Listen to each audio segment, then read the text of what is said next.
আসসালামু আলাইকুম। এই অ্যাপসের মাধ্যমে জমি পরিমাপের জন্য আপনাকে অবশ্যই অ্যাপসের ভিতর প্রবেশ করতে হবে। প্রবেশ করা মাত্রই কিন্তু আপনার সামনে এই ৬টি অপশন চলে আসবে। আপনি যদি পিকচার দ্বারা জমি পরিমাপ করতে চান তাহলে কিন্তু আপনাকে ২ নম্বর অপশনটাতে অবশ্যই ক্লিক করতে হবে। ২ নম্বর অপশনটা হচ্ছে ড্র অন ইমেজ। এখানে যখন আপনি ক্লিক করলেন তখন কিন্তু আপনার সামনে এরকম একটি সাদা পেজ চলে আসবে।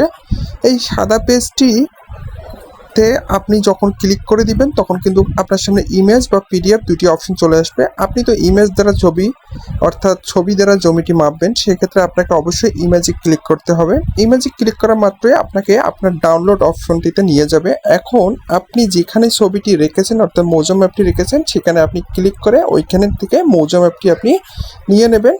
যখন আপনি ওইখান থেকে মৌজা ম্যাপটি নিয়ে নেবেন আপনার সামনে কিন্তু মৌজা ম্যাপটি শো করবে। আপনার সামনে যখন মৌজা ম্যাপটি শো করবে তখন কিন্তু মৌজা ম্যাপটি একটি অনেক বড় আকৃতির হবে। এখন আপনাকে স্পেস করে মৌজা ম্যাপটি ছোট করতে হবে। এখন ছোট করার পর এই মৌজা ম্যাপটি আপনার যদি ১৬ ইঞ্চি ১ মাইল অর্থাৎ হয়, সেক্ষেত্রে আপনাকে এই মৌজা ম্যাপটি সেট আপ করে নিতে হবে। এই মৌজা ম্যাপটি সেট আপ করার জন্য আপনাকে যেটা পদ্ধতি অবলম্বন করতে হবে অর্থাৎ ১৬ ইঞ্চি ১ মাইলের জন্য আপনাকে অবশ্যই 660 দিতে হবে। অর্থাৎ ১৬ ইঞ্চি ১ মাইলের জন্য আপনাকে ৬৬০ ডিস্টেন্স করে দিতে হবে। আপনি ৬৬০ ডিস্টেন্স যখন করবেন তখন কিন্তু অবশ্যই আপনি কার্সারটি ব্যবহার করবেন। ওখানে কিন্তু অবশ্যই কার্সার শো করবে, অর্থাৎ আপনি যত স্পেস করবেন তত আপনার সামনে কার্সারের অপশন কিন্তু অটোমেটিক চলে আসবে। দেখবেন যে একটা সাদা গোলের মতন একটা চিহ্ন আপনাকে অটোমেটিক শো করবে, অর্থাৎ দেখা যাবে। ওই কার্সারটিতে আপনি যখন ক্লিক করবেন আপনার ওই যে মৌজা ম্যাপের এই খোপের এই কানি থেকে শুরু করে একে লাস্ট কানি পর্যন্ত লম্বা বরাবর একটা টান দিবেন। এখন আপনি যখন লম্বা বরাবর টান দিবেন তখন কিন্তু আপনার সামনে একটি লেখা শো করবে, অর্থাৎ আপনার সামনে এরকম একটা লেখা শো করবে। এখানে আপনি ৬৬০ ডিস্টেন্স করে দিবেন। অর্থাৎ এখানে যখন আপনি ৬৬০ ডিস্টেন্স করে দিবেন তখন আপনার সামনে কিন্তু মাঝে ৬৬০ শো করবে। যদি মাঝে ৬৬০ শো করে সেক্ষেত্রে কিন্তু আমাদের দুই দিকে ৩৩০ হতে হবে। এখন কথা হচ্ছে যে দুই দিকে যদি ৩৩০ না হয় সেক্ষেত্রে কিন্তু আমাদেরকে অবশ্যই দুই দিকে ৩৩০ করে নিতে হবে। সেক্ষেত্রে কিন্তু আমাদের জমির মাপটা আসলে ঠিক আসবে।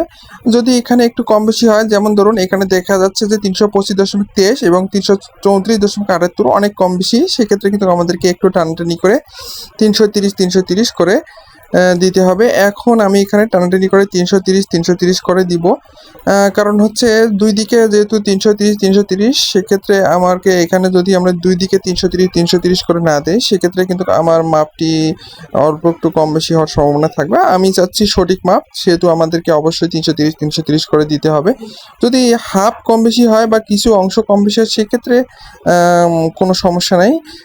সো আমাদেরকে যথাসম্ভব সঠিক মাপ দেওয়ার জন্য দুই দিকের স্পেসটা সমান রাখতে হবে। তো আমার এখানে দেখুন আমি কিন্তু অলরেডি ৩৩০ করে দিয়েছি, কিন্তু একটু কম বেশি হচ্ছে। যেমন এখানে ৩৩০.৩৮, এখানে ৩২৯.৬২। তো একদিকে ৩৮ পয়েন্ট বেশি আর একদিকে ৩৮ পয়েন্ট কম আছে, এক্ষেত্রে কোনো সমস্যা নেই। সেক্ষেত্রে যেহেতু পুরা স্পেসটায় ৬৬০ করা আছে সেক্ষেত্রে আলহামদুলিল্লাহ কোনো সমস্যা হওয়ার কথা না। সো আমার যখন এখানে মাপটা হয়ে গেল তখন কিন্তু আমার এখানে দেখেন কালো একটা শো করলো, অর্থাৎ কালো আকৃতি ধারণ করলো এখানে, অর্থাৎ ফ্যাকাশে কালার হয়ে গেল।